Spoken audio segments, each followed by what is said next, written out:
الحمد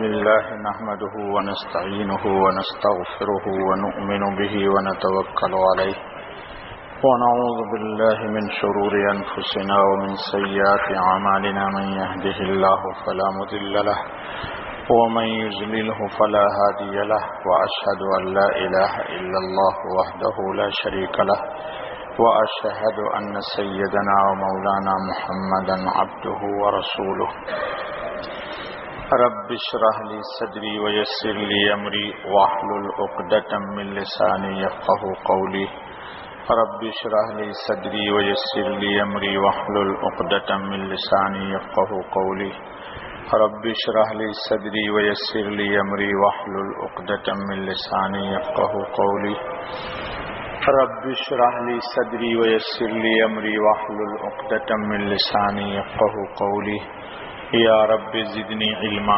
سبحانك لا علم لنا إلا ما علمتنا إنك أنت العليم الحكيم يا حي يا قيوم برحمتك أستغيث ولا تكلني إلى نفسي طرفة عين ولا أقل من ذلك اللهم برحمتك أصلح لي شأني كله.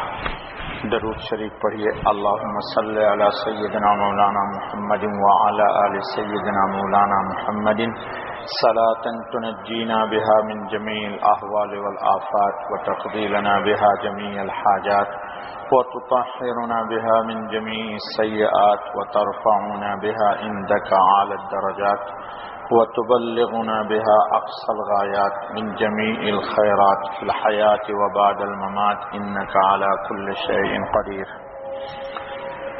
بسم الله الرحمن الرحيم. عن أبي هريرة عن النبي صلى الله عليه وسلم قال قال الله عز وجل لا يأتي النذر على ابن آدم بشيء لم أقدره عليه ولكنه شيء أستخرج به من البخيل يؤتيني عليه ما لا يؤتيني على البخل. وقال الرسول صلى الله عليه وسلم لا يأتي ابن آدم النذر بشيء لم أكن قدرته له ولكنه يلقيه النذر بما قد قدرته له يستخرج به من البخيل يؤتيني عليه ما لم يكن آتيني عليه من قبل. أخرجه أحمد او کما قال علیہ الصلاۃ والسلام.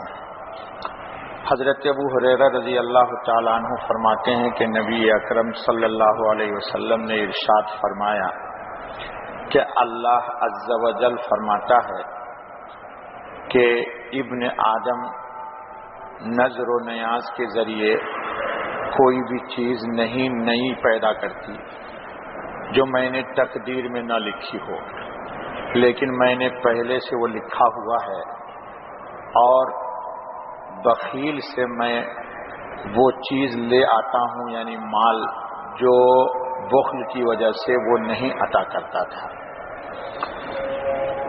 اس طرح کی ایک روایت پہلے بھی درس میں گزر چکی ہے امام ترمذی کے حوالے سے، اور یہ روایت مسند امام احمد کی ہے. درس کی ترتیب سے یہ آ گئی، اس لیے اس کو پھر آج میں نے پڑھ دیا. حدیث کو سمجھنے سے پہلے بنیادی طور پر دوستو ایک چیز سمجھنا چاہیے. آج کے جمعے کا خطبہ بھی تھا ایمان باللہ. ایمان باللہ، ایمان باللہ کیا ہے دوستو؟ آج میں نے اپنی مسجد میں بھی اسی پہ بات کی. یوں سمجھ لیجئے کہ دنیا اور آخرت کی تمام سعادتیں، دنیا اور آخرت کی تمام سعادتیں ایمان باللہ کے اوپر مرتب ہوتی ہے. یا یوں تعبیر کر لیجئے کہ اللہ پاک کی رحمت، عنایت، مہربانی، لطف، کرم، بندے پر مہربان ہونا، یہ سب کی بنیاد ہے ایمان باللہ. یا یوں تعبیر کر لیجئے کہ نور نبوت، یا فیض نبوت یا نبی اکرم صلی اللہ علیہ وسلم کی لائی ہوئی شریعت کے جتنے وعدے ہیں ان تمام کے تمام وعدوں کی بنیاد ہے ایمان باللہ. تو اب اس کو آسان لفظ میں سمجھنے کے لیے 3 بات بنیادی سمجھ لیجیے. دنیا آخرت کی تمام سعادت کا مدار ہے ایمان باللہ.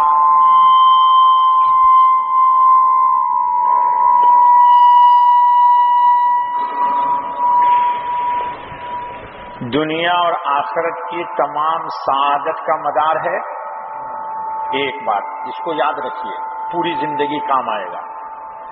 نبی اکرم صلی اللہ علیہ وسلم کی نور نبوت سے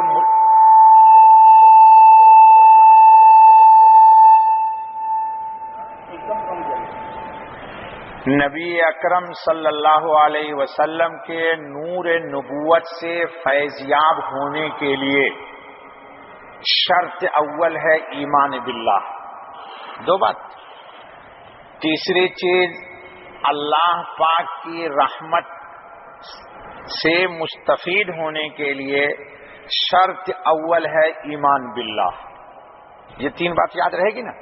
دنیا آخرت کی سعادت، نبی اکرم صلی اللہ علیہ وسلم کی نور نبوت سے فیض، اور اللہ پاک کی رحمت کا حاصل ہونا.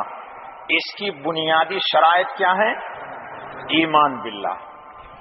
ایمان باللہ ہمارے دوستوں سے بھی آپ سنتے ہیں، ہمارے دعوت کے ساتھی بھی کہتے ہیں ایمان و یقین. ایمان یقین. ایمان باللہ ہے کیا؟ اس کی مختلف، انسان جس طرح کے ہاتھ، پاؤں، آنکھ، ناک، کان، دل، دماغ، سر، زبان، گویائی، نطق، سماعت، سارے کے مجموعے کا نام انسان ہے. تنہا آپ پاؤں کو انسان نہیں بولیں گے، تنہا آپ آنکھ کو انسان نہیں بولیے گا. تو اسی طرح شریعت میں ایمان باللہ سے مراد بہت ساری چیزوں کے مجموعے پر یقین رکھنے کا نام ایمان باللہ ہے. مثلا عظمت کے اعتبار سے ہمارے اور آپ کے دل میں جو اللہ کی عظمت ہو، اس کے مقابلے میں کسی دوسرے کی کوئی عظمت نہ ہو. مشکل اور پریشانی کے وقت اب ابتدائی منزل میں سب سے پہلے ہم اپنے مشکل کے لیے فریاد کس سے کریں؟ یہ ایمان باللہ ہے. کسی خوشی کو حاصل کرنے کے لیے سب سے پہلے ہماری نگاہ جس پہ جائے وہ کون ہے؟ ایمان باللہ. ٹھیک ہے دوستو. کسی کے شر سے بچنے کے لیے سب سے پہلے جس پر ہماری نگاہ اٹھے کہ وہ ہمیں اس شخص سے بچا لے گا وہ کون ہے؟ ایمان باللہ. یعنی اللہ پاک کو انسان اپنے ہر تمام خوشی اور غم میں سب سے پہلے یاد کرے، یہ ہے ایمان باللہ. ٹھیک ہے دوستو. اس کی بے شمار مثالیں ہیں. آج میں نے اپنی مسجد میں اسی کی وضاحت کی. اور روز اول اللہ تعالیٰ نے آدم علیہ السلام کو جب اس کائنات عالم میں نازل فرمایا تو آدم کے ساتھ ساتھ اللہ تعالیٰ نے بیت اللہ کو بھی نازل فرمایا. یاد رکھیے گا یہ بات. اللہ نے آدم کو جب زمین پہ نازل فرمایا تو اس کے ساتھ ساتھ بیت صفی اللہ آدم کا لقب ہے. تو صفی اللہ جب اس سرزمین پر آئے تو ساتھ ساتھ صفی اللہ کے بیت اللہ بھی آیا. کیوں آیا؟ آدم علیہ الصلوۃ والتسلیم جب جنت میں تھے تو ملائکۃ الرحمن کی تسبیح سنا کرتے تھے، ان کی تکبیر سنتے تھے، تمجید سنتے تھے. وہ بھی اللہ کے جو بھی زمزمے گاتے تھے، گنگناتے تھے، آدم علیہ السلام کے کان میں یہ آواز جاتی. زمین پہ اتارے گئے تو آدم علیہ الصلوۃ والتسلیم اب فرشتوں کی ان تسبیح کو نہیں سن سکے، تو اللہ تعالیٰ نے آدم کی اس التجا کو سن کر کے، اس دل کی بے قراری کو سن کر کے بیت اللہ نازل کر دیا۔ اب آدم علیہ الصلوۃ والتسلیم کو حکم ہوا کہ بیت اللہ کی طرف جاؤ، بیت اللہ میں گئے، تو جانے کے بعد آدم علیہ الصلوۃ والتسلیم نے بیت اللہ میں اللہ کے الہام سے ایک دعا پڑھی، شاید کبھی درس میں ہمارے اس کا تذکرہ ہوا ہوگا۔ آج اس دعا کا ایک کلمہ میرا استدلال ہے اس حدیث کے لیے۔ آدم نے دعا کی، اللہم انک تعلم سری وعلانیتی فاقبل معذرتی وتعلم حاجتی فآتنی سؤلی وتعلم ما عندی فاغفر لی ذنوبی اسألوک ایمانا یباشر قلبی۔ یہ ہے میرا استدلال، اسألوک ایمانا یباشر قلبی۔ اے اللہ، میں تجھ سے ایسا ایمان مانگتا ہوں تجھ سے جو ہر وقت میرے دل سے پیوست رہے، یا ایسا دل مانگتا ہوں کہ جس دل کو بغیر اللہ کے چین نہ آئے۔ اللہ ہم سب کو ایسا دل دے کہ دل ہو تو دل میں اللہ ہی ہو، اور جس دل میں اللہ نہیں وہ تو کباڑ خانہ ہے۔ کباڑ خانہ بلدیہ کے ڈرام میں مختلف چیزیں ہوتی ہیں، ہوتی نہیں ہوتی جی؟ تو دل ایک ایسی چیز ہے کہ جہاں صرف اور صرف اللہ ہی کی عظمت رہے۔ قرآن نے کہا نا بھائی، قاری صاحب سنتے ہیں کہ دل ہے لیکن سمجھتے نہیں ہے۔ اللہ تعالیٰ نے کہا اولئک کالانعام، یہ ایسے ہیں جیسے کہ چوپائے، بل ہم اضل، اس سے بھی گئے گزرے ہیں۔ جس دل میں اللہ کی عظمت نہیں وہ دل نہیں ہے، جس دل میں اللہ کی عظمت نہیں وہ دل نہیں۔ تو انہوں نے کہا اے اللہ، ایسا ایمان مانگتا ہوں تجھ سے کہ جو ہر وقت پیوست رہے، ملا رہے، کس کے ساتھ؟ تو یہ ایمان کا کیا مطلب؟ یعنی اے میرے مالک، میرے اللہ، تیرے سوا ہمیں قرار نہ آئے، مشکل میں، پریشانی میں، غم میں، کسی بھی مقام پر اے اللہ میں تجھے یاد کروں، اے اللہ میں تجھے یاد کروں۔ اس کی مثال بے شمار ہے، اس وقت کم ہے، تفصیل میں نہیں جا سکتا۔ نار میں، آگ میں ابراہیم علیہ السلام نے جبرائیل کی پیشکش کو رد کر دی۔ کیوں رد کر دی؟ کہ اللہ کی رضا کے لیے میں آیا ہوں، تو جبرائیل سے مجھے کیا مدد لینی؟ نبی اکرم صلی اللہ علیہ وسلم طائف میں ہے، کیا ہوا وہ آپ سب کو معلوم ہے۔ فرشتے آئے، ہاتھ جوڑ کے کھڑے ہیں کہ آپ اجازت دیجئے ان کو دبا دیتا ہوں۔ حضور نے فرمایا نہیں۔ کیا فرمایا؟ اللہم الیک اشکو ضعف قوتی، اے اللہ میں اپنی کمزوری کی شکایت تجھی سے کرتا ہوں۔ ٹھیک ہے۔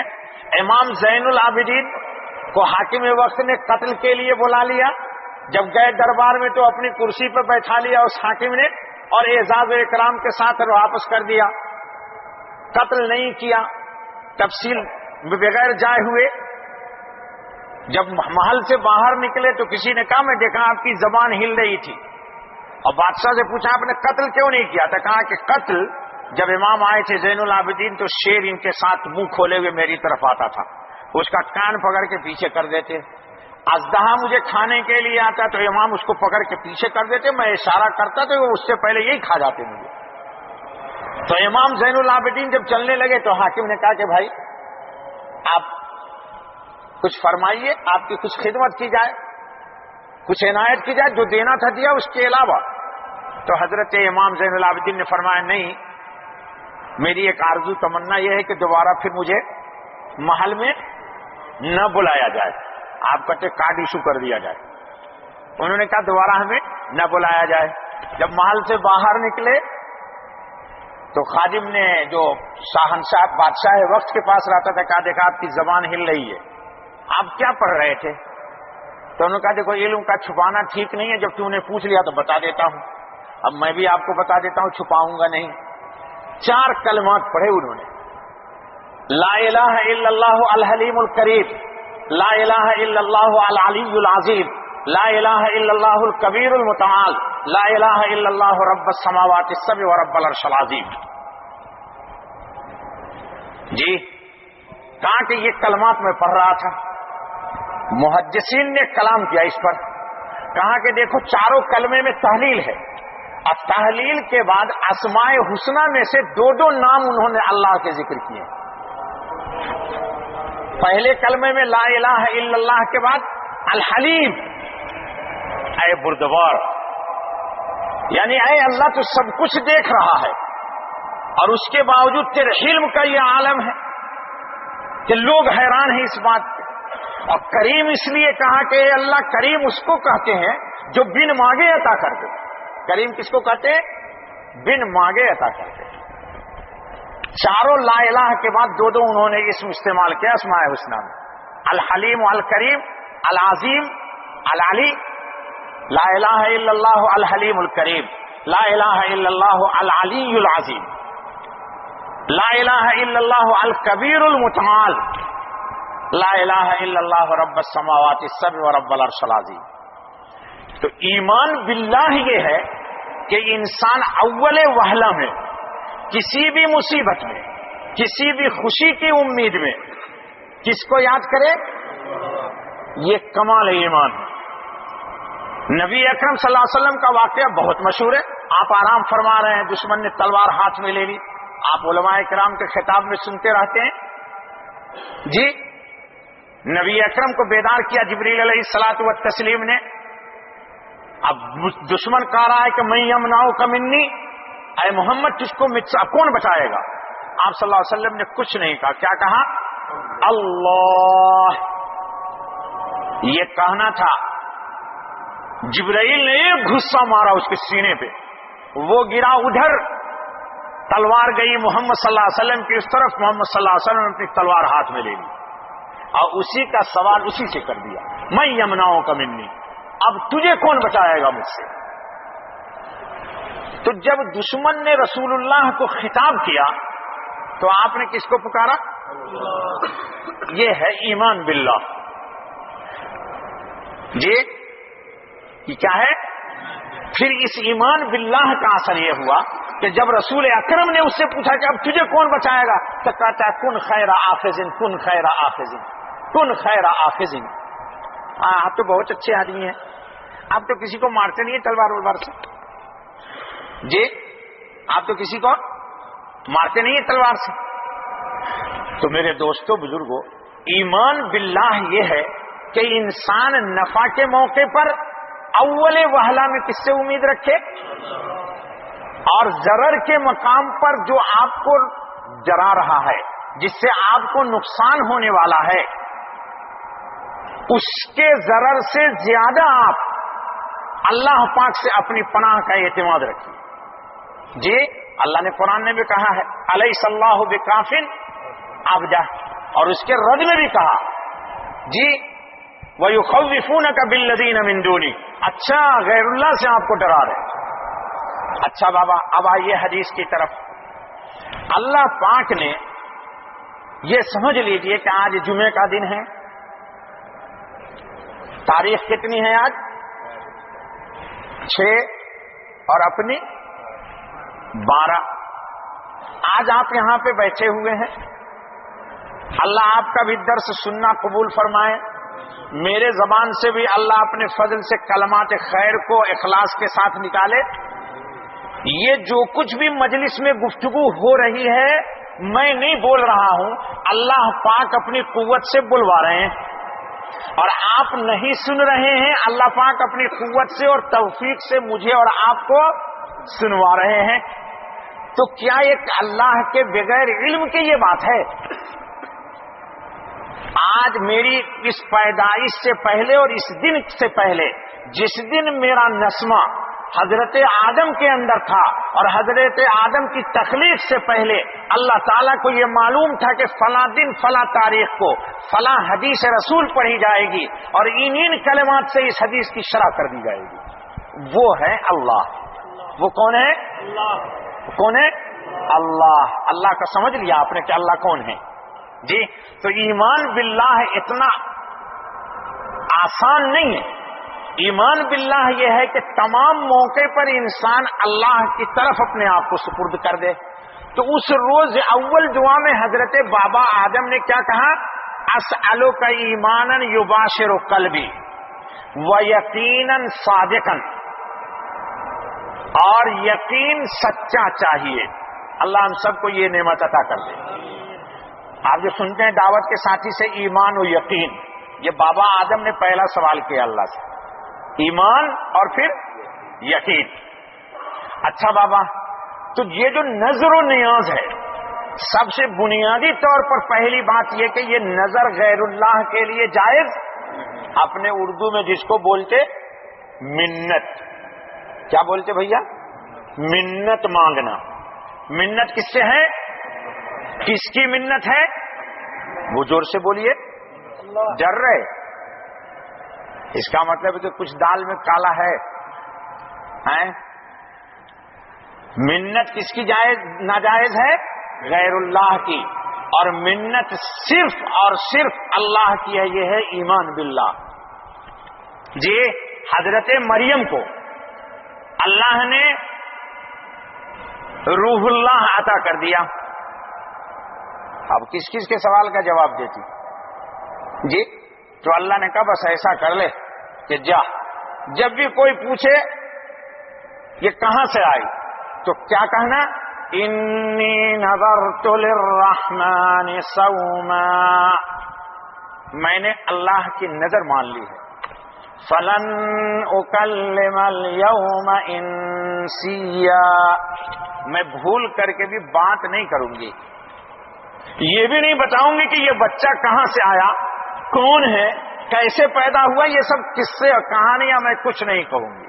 انی نذرت للرحمن صوما، میں نے نہ بولنے کی روزے رکھ لیے ہیں. اردو میں بھی ہمارے کہتے کہ ایک خاموشی کتنی بلا کو ٹال دیتی ہے؟ تو قاری صاحب 1000 نہیں لاکھ کہہ دیجیے جی. ایک خاموشی 1000 بلا کو ٹال دیتی ہے. تو آپ بتاتے صحیح بچہ ہے کہاں سے آیا؟ تو قرآن کہتا ہے فاشارت الیہ، انگلی سے کہا کسی سے پوچھ. لوگوں نے کہا بچہ کہاں سے لائی تو کچھ نہیں بولی. کہا اسی سے پوچھ. ارے بھائی بولنے والی بولتی نہیں ہے، نہ بولنے والی بول رہی ہے تو کہتی ہے بولو. لیکن اشارہ کر دیا بچے کی طرف. یہ تھا ایمان باللہ. مریم کو یقین تھا کہ میں اشارہ کر رہی ہوں اللہ کے حکم سے اس بچے کی طرف. تو ایمان باللہ یہی ہے کہ یہ بچہ ہی ناطق ہوگا. یہ بچہ ہی ناطق ہوگا، بچہ ہی بولے گا. تو بولا نہیں بولا؟ بولو. اس کے لیے کسی حدیث کو مجھے پیش کرنی پڑے گی یا قرآن ہی کافی ہے؟ قرآن ہی کافی ہے. حدیث پیش کروں گا تب لوگ کہیں گے مولوی صاحب یہ روایت بخاری کی ہے، نہیں ہے، فلاں ہمکا ڈمکا 1000 بات کر دیں گے. جی بچہ نے خود کہا انی عبد اللہ، انی عبد اللہ، انی. دیکھ لو یہ ہے ایمان باللہ. کہا میں اللہ کا بندہ ہوں. آتانی الکتاب، مجھے انجیل عطا کی گئی. وجعلنی نبیا، اور شک مت کرو نبوت کی ایک عمر ہے، لیکن میں وہ مسعود مبروک بچہ ہوں جس کو ماں کی پیٹ سے نکلتے ہی اللہ نے نبوت دے دیا. 33 سال کی عمر میں تو اٹھا ہی لیا گیا ان کو آسمان پہ.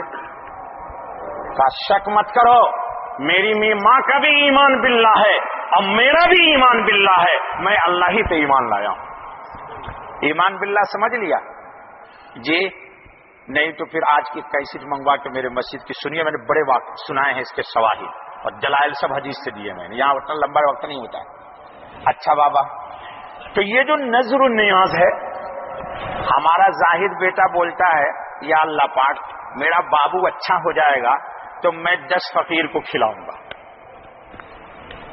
سمجھانے کے لیے جی یا اللہ میری فلاں مشکل حل ہو گئی تو میں ایک بکرا صدقہ دوں گی یا دوں گا جی. یا اللہ میرا فلاں کام ہو جائے گا جی تو مسجد میں اسپیکر اور گنبد دے دوں گا یہ نظر معین ہو گئی جی، اور ایک نظر غیر معین ہے. تو کیا نظر ماننے سے اگر کسی کا بچہ بیمار پڑ گیا اور اس نے نظر مانی تو نظر ماننے کی وجہ سے اب اس کا بچہ اچھا ہو گیا، تو کیا تقدیر میں کوئی نیا کرشمہ پیش آیا؟ بات نہیں سمجھ میں آئی. کھول کے ایک آدمی کا بچہ بیمار ہے، وہ کہتا ہے یا اللہ میرا بچہ اگر اچھا ہو گیا، صحت مند ہو گیا تو میں 10 فقیر کو کھلاؤں گا. 2 دن کے بعد اس کا بچہ اچھا ہو گیا، تو کیا یہ نظر ماننے کی وجہ سے اس کا بچہ اچھا ہو گیا؟ جی نہیں، سب آدمی گردن نہیں ہلا رہا ہے، اس کا مطلب بات سمجھ میں نہیں آ رہی. اللہ تعالی حدیث قدسی میں سمجھا رہے ہیں کہ نظر ماننے کی وجہ سے اس کا بچہ اچھا نہیں ہوا.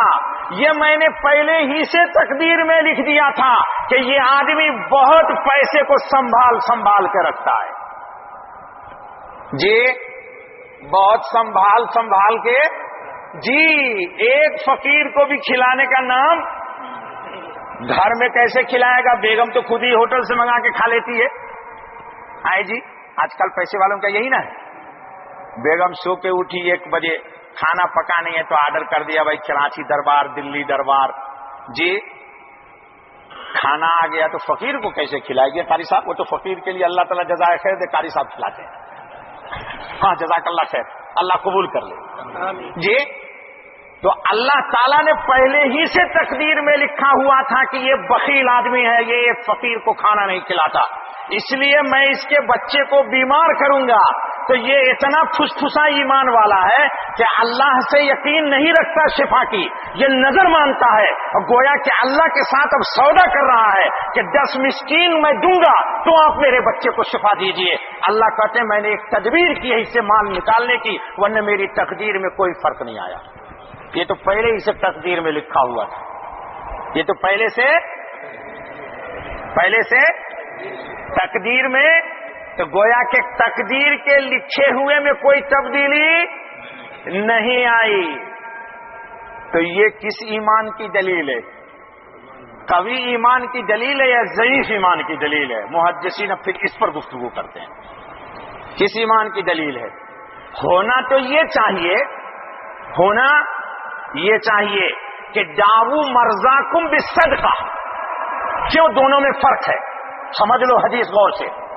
ایک تو یہ ہے کہ بچہ بیمار پڑا اور آپ نے قول رسول پر ایمان لائے اور بیمار ہوتے ہی اللہ کے نام پر ظاہر تم نے صدقہ کر دیا. اور ایک یہ ہے کہ اللہ سے تم نے کہا کہ شفا ملے گی تو میں 10 فقیر کو، تو گویا کہ تم نے سودا کیا ہے، بزنس کیا ہے. اب کمال ایمان یہ ہے کہ مریض پہ مرض ہوتے ہی صدقہ کر دیا جائے اللہ کے نام پر کہ صدقے کی برکت سے بچے کو شفا ہو جائے. اور دوسرا ثانوی درجے کا ایمان یہ ہے کہ اللہ سے نظر مانی جائے اور بچہ صحت یاب ہو جائے پھر فقیر کو کھلایا جائے. تو گویا کہ اس نے اب کھلایا تو ٹھیک فقیر کو، لیکن بچے کا کریڈٹ لے کے کھلایا، بچے کا شفا ہونے کے بعد کھلایا.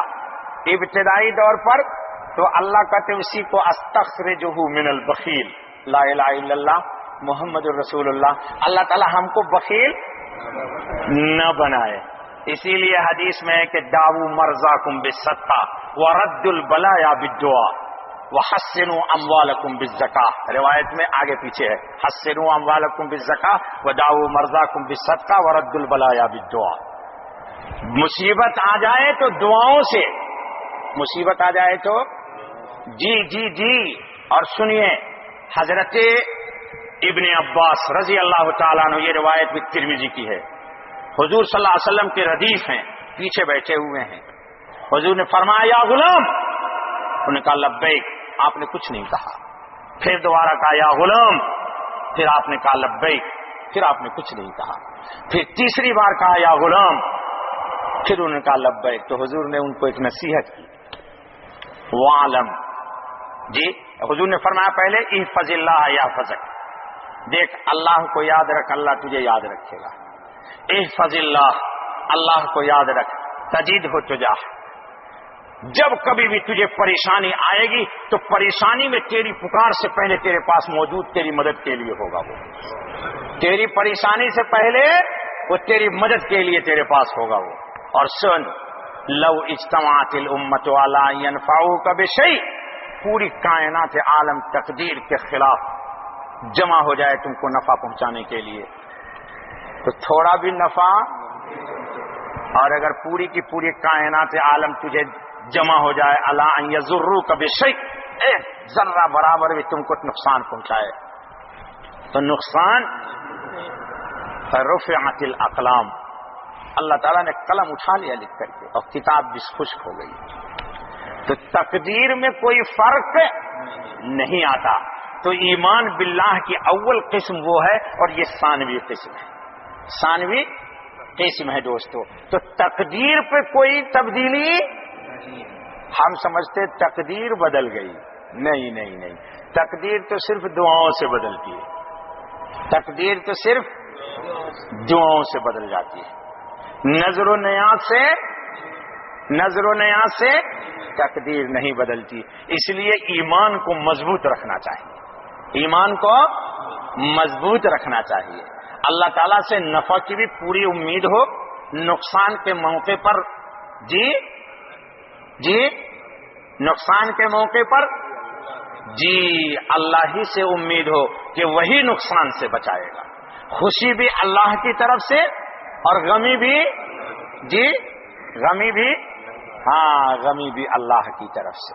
اللہ تعالی ہم سب کو کہنے سننے سے زیادہ عمل کی توفیق فرمائے، اور اللہ تعالی کمال ایمان نصیب فرمائے، کمال ایمان نصیب فرمائے. اللہ سے سوال کیا کیجئے، حضور نے بھی مانگا ہے دعاؤں میں، اللہم انی اسألک ایمانا کاملا لیس بعدہ کفر.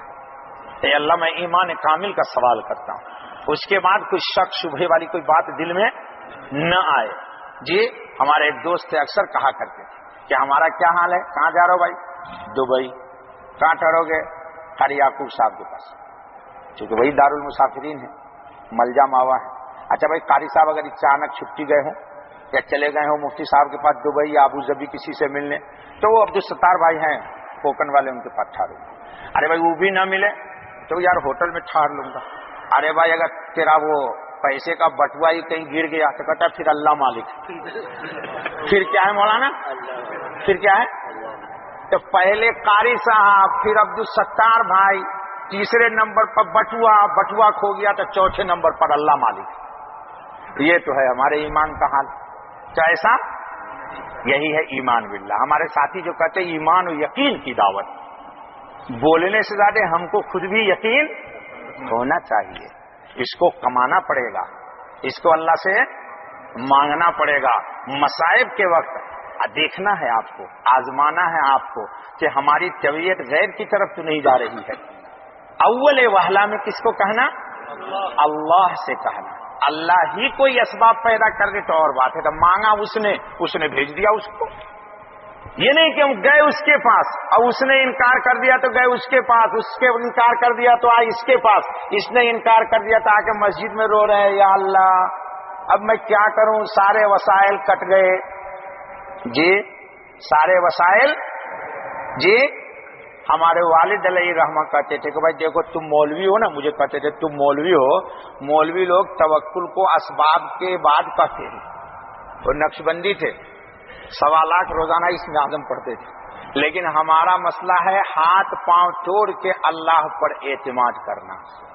کہا دیکھو ہمارے نقش بندی لوگوں کا سلسلہ چلتا ہے سیدنا ابو بکر صدیق سے. سیدنا ابو بکر صدیق گھر کا ہر کچھ لے جا کے رسول اللہ کو دے دیا نہیں دیا، اور حضرت عمر نے آدھا دیا. حضرت ابو بکر سے رسول اللہ نے پوچھا کیا چھوڑا، تو کہا اللہ و رسولہ، اللہ اور اس کے رسول کو چھوڑ کے آیا ہوں، اللہ اور اس کے رسول کو چھوڑ کے آیا ہوں. کہا یہ ہے ایمان کا کمال درجہ، یہ ہے ایمان کا. حضرت ابو بکر نے کہا نا ہم ان کی ریس نہیں کر سکتے بھائی، کہیں پہ نہیں کر سکتے. اس لیے اللہ تعالی ہم سب کو جب بھی بچہ کوئی بیمار پڑ جائے، کوئی مصیبت آئے تو فوراً پہلے صدقہ کر دیجئے، قبل اس کے کہ نظر مانی اور پھر ٹھیک ہو، ٹھیک ہے نا، پہلے ہی صدقہ کر دیجئے۔ اللہ تعالی ہم سب کو ایمان کامل نصیب فرمائے۔ اللہم صلی علی سیدنا مولانا محمد وعلی آل سیدنا مولانا محمد صلاۃ تنجینا بها من جمیع الاحوال والآفات وتقضی لنا بها جمیع الحاجات وتطہرنا بها من جمیع السیئات وترفعنا بها عندك اعلی الدرجات وتبلغنا بها اقصى الغایات من جمیع الخیرات فی الحیات وبعد الممات انك على كل شیء قدیر۔ اے اللہ محض اپنے فضل سے، کرم سے، لطف سے، عنایت سے یہاں کے حاکم کو استحکام نصیب فرما، تمکین نصیب فرما، اس شہر میں اور تمام مسلمانوں کے شہر میں امن و امان کو بحال کر دے، ہر فتنہ ہر شر سے ہماری اور اہل بلد کی حفاظت فرما۔ الہ العالمین دنیا اور آخرت کی تمام سعادتوں کا دروازہ ہم پہ کھول دے، تمام شرور و فتن کے دروازے کو اپنی قوت سے بند کر دے۔ پروردگار عالم کمال ایمان نصیب فرما، اے اللہ ذوق سلیم نصیب فرما، اے الہ العالمین دیدہ باطن میں معرفت کے نور سے منور فرما دے، اے اللہ نسبت مع اللہ نصیب فرما دے، اے اللہ غیروں سے ہمارے تعلق کو توڑ کے اپنی ذات سے جوڑ دے، الہ العالمین صالحین کے صف میں کھڑا کر دے، ہمارے اس درس کو قبول فرما، ہماری کمی بیشیوں کو معاف فرما۔ اس مجمع میں جتنے لوگ اپنی حاجت کو لے کے آئے ہوئے ہیں، پروردگار عالم تمام کی حاجتوں کو پوری فرما دے، الہ العالمین ہر مصیبت کو، ہر غم کو دفع کر دے، الہ العالمین صحت و عافیت نصیب فرما، الہ العالمین محض اپنے فضل سے ہمارے درس کو قبول فرما۔ سبحان ربک رب العزت عما یصفون وسلام علی المرسلین والحمد للہ رب العالمین۔ سبحانک اللہم و بحمدک اشہد ان لا الہ الا انت استغفرک و اتوب الیک۔